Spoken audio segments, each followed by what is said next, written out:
Elon Musk predicts a massive recession in 2022. Elon Musk, the wealthiest man and founder of companies such as Tesla and SpaceX, has forecasted another recession as the world economy continues to recover from the impact of the 2020 pandemic. Is it true? We'll find out in today's video. What's going on? Elon Musk, the well-known billionaire, has made a lot of projections in the past, the majority of which have been related to his electric car company, Tesla. It appears, however, that he's moved on to something else, which is more significant. He's predicting far-reaching implications for the entire U.S. economy.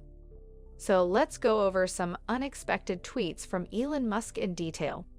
These tweets actually reflect his bearish views on U.S. markets.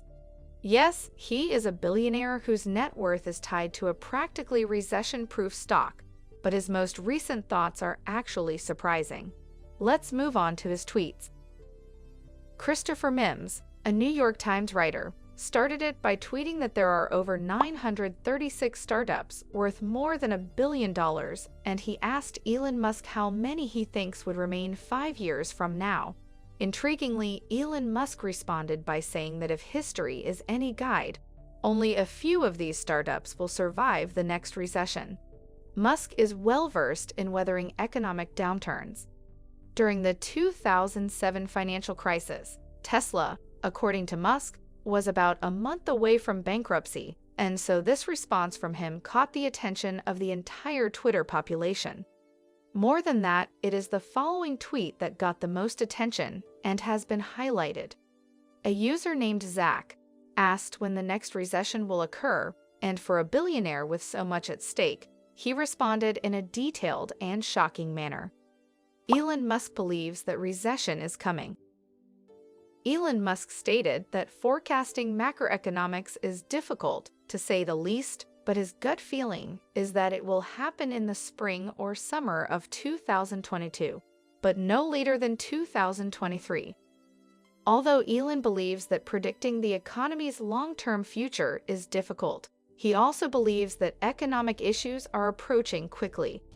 However, Elon did not go into detail to explain why he believes this, and whether it will be a great recession or just a normal recession. According to Doug Ramsey, Chief Investment Officer for the Leuthold Group, when the S&P 500 closed at a 52-week high last week, 334 companies trading on the New York Stock Exchange hit a 52-week low, more than doubling the number of companies that marked new one-year highs.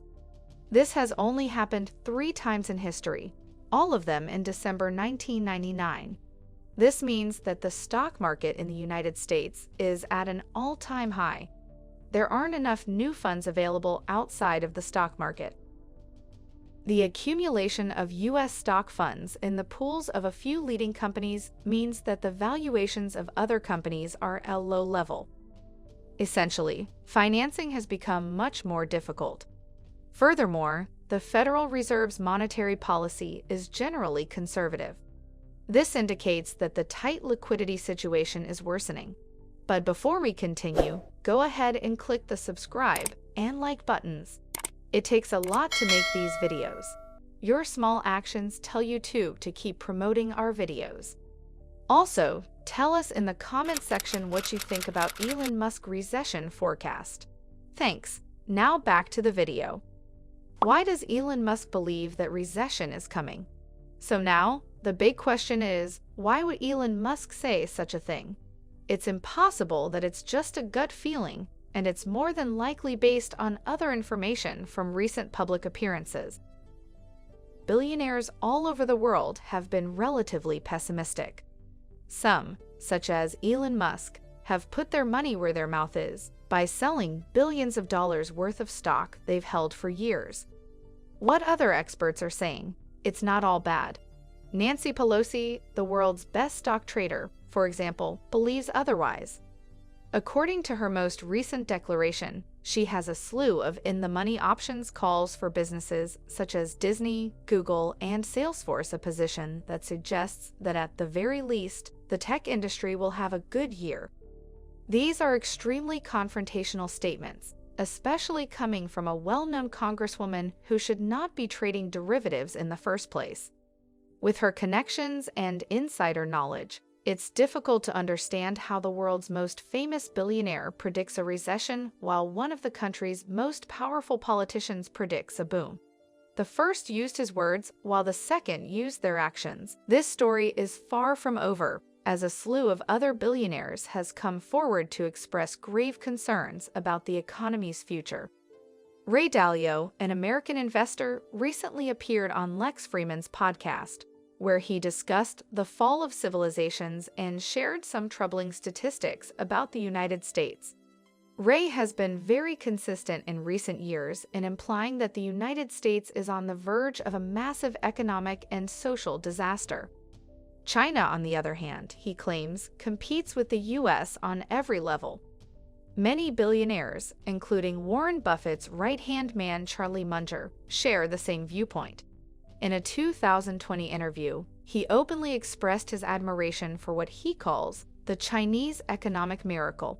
I am a huge admirer of what the Chinese have accomplished. He also mentioned that for the last 30 years, China has had real economic growth at a rate that no other large country has ever had in the history of the world. And who did that? A slew of communist Chinese. Now that's remarkable. Who would have guessed that the Chinese communists would improve their big country as much as they have in the last 30 years? As a result, many of these elites, such as Elon Musk, believe that the United States is on the verge of collapse.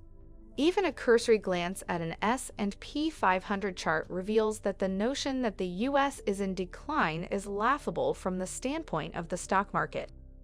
We can argue about the true social and economic state of the country, but stocks appear to be moving only upward due to the nature of modern economics. We haven't had an extended period of losses in 15 years, and as much as people love hearing that everything is going to crash and the economy is going to the toilet, most people believe that the only thing that can bring this market down is the Federal Reserve. FED rates increasing. The FED has been widely reported to be considering raising interest rates for some time, and this is based on the iconic dot plot. All indications are that the Fed will raise interest rates 3 times in 2022. These will, however, be minor increases that have almost certainly already been factored into our current market. Who should we believe? Everyone is concerned about the possibility of large and prolonged future rate increases.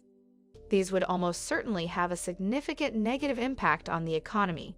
But if a congresswoman known for excellent stock returns makes significant option bets, we can probably say that the chances of a crash in the next year are slim, and that even if one did occur, the Federal Reserve would intervene and save the day, just as they did in March of 2020.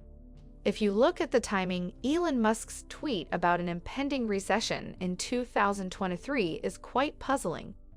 Elon Musk, if you haven't heard, has sold a record amount of Tesla stock. If an insider does something like this, you have to wonder why.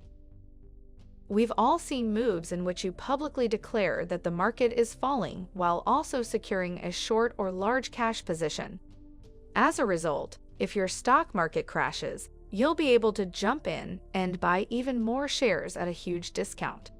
When it comes to Tesla, even Elon Musk admits that it is vastly overvalued. Back in the day, he tweeted that 420 was too high for Tesla, which caused the stock to plummet and made him a social media sensation. Years later, the stock is approximately 200% higher than it was at the time. On January 3rd, the stock increased by 13% in one day for producing what Toyota does in a month, an absurd assessment that is difficult to quantify using traditional stock analysis techniques. It's difficult, if not impossible, to predict the future of markets, but it's even more difficult to be bearish when you see this chart and a disclosure indicating how a congresswoman is buying derivatives that have repeatedly printed money for her and her husband.